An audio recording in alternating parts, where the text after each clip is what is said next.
Hi, Anne. Hi Laura, how you doing? I'm doing great. How are you? I'm good. I have been one of your divorce clients and I've Yes. participated in the online video logging with a group of people who were fantastic and Yeah, I call that on demand. On demand. on demand.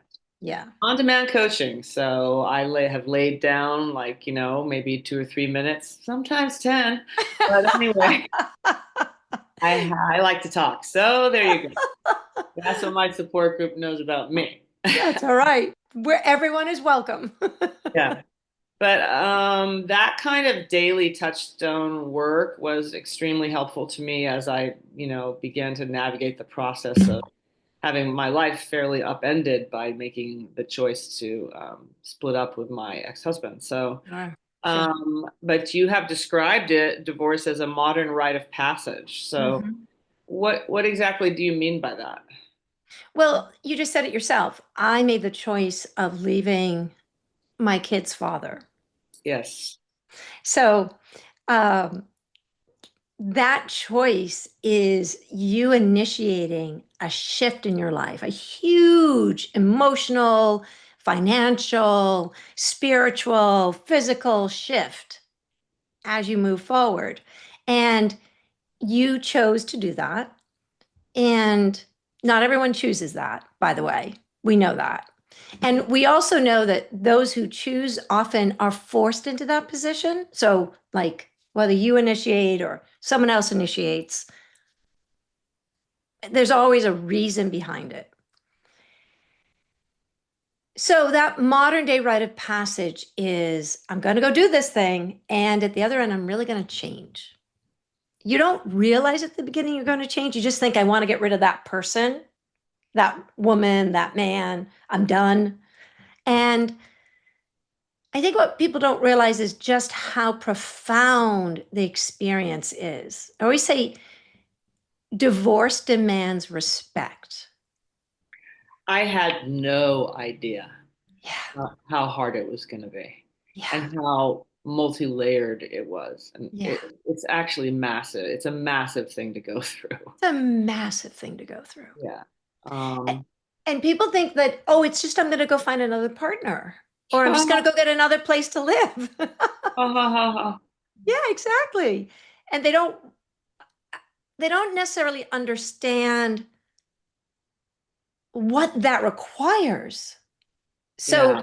that's why I call it a modern day rite of passage. Now, I watched this film last night and it was horrifying, but it was about people who were put through other life-changing experiences.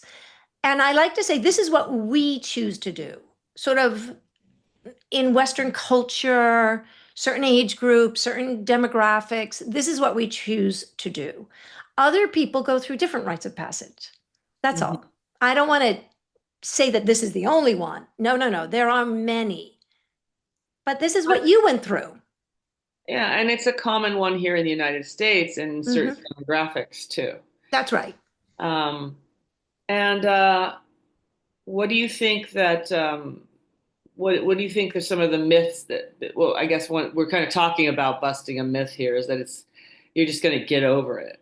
Yes, right. You're just going to fall in love with somebody else, or you're just going to, whatever, have the kids, raise the kids, share the kids, share the dog, whatever.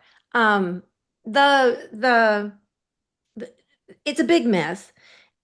Those things are all going to happen. However, that's not the deep change. And we should also know, Anne, that sometimes people aren't married and it's a breakup. I know plenty of people Right. that have been involved for long-term relationships that weren't married. So breakups, and Each their sometimes partner. sometimes those are harder because let's say you were hoping, hoping, hoping, hoping to have a child with this person and that never happened.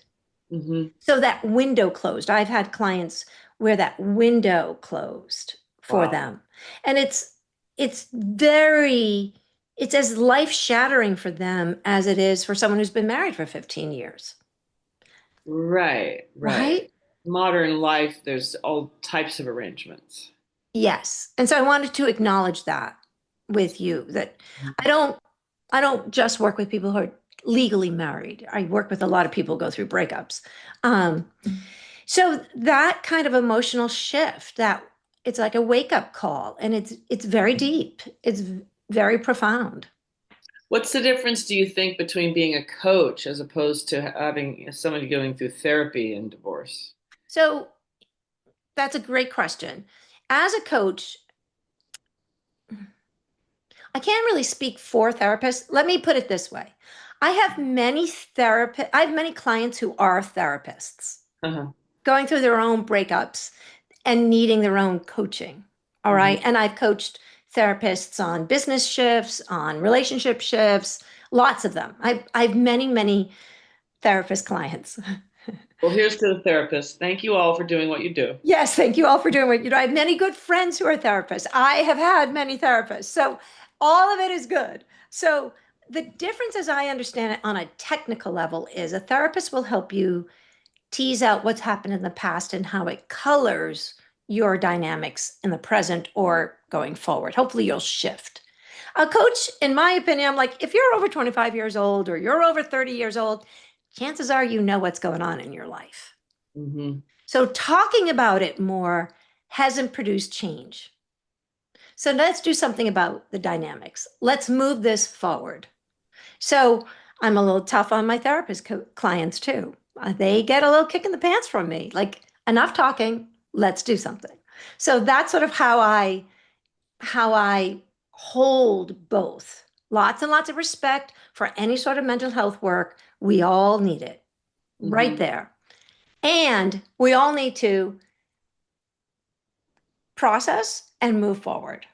And I think you're talking about taking action. taking action. That's right. Hmm. Moving on. Yeah, so kind of like goal setting and accountability. I know that's part of the process that I experienced with everyone would be they would, somebody would get on the video log and say, okay, I need to do this. I Yes. want to do this, and I'm going to try Yes. to do this. Can you all ask me about it? Just Right. actually ask for the support that you need, and then, you know, report as the days go by, like how it's going. Yes. Sure. I Not also, everybody succeeded with all of that either. Like sometimes it was really successful, and other times it was baby steps, but not giant steps, and other times there was big success. So, I think it's really important to understand that giant steps are seemingly exciting and we get a great deal of dopamine from them. So they mhm. feel really good. Yeah. However, this being that we're in, this little human animal that we are in, the way our physiology is wired, the way our brain is wired, we don't like giant change.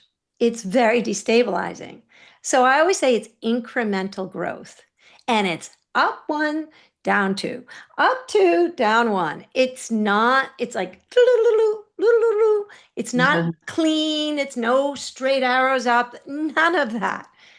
We really are messy creatures. And so the support in taking any step forward is valuable. Absolutely. It was super helpful to me, and in reflecting upon it, I was definitely had a lot of days where I was a hot mess. So, you know, and I love that sometimes. about you, Anne. I have to tell you, nobody calls a coach if they're not a hot mess, right? Like, I don't get people when they're doing well. I get people when they're a hot mess. Yeah.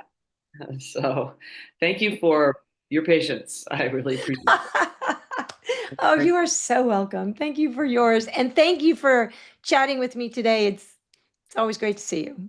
Yeah, it's a pleasure. Go, Laura.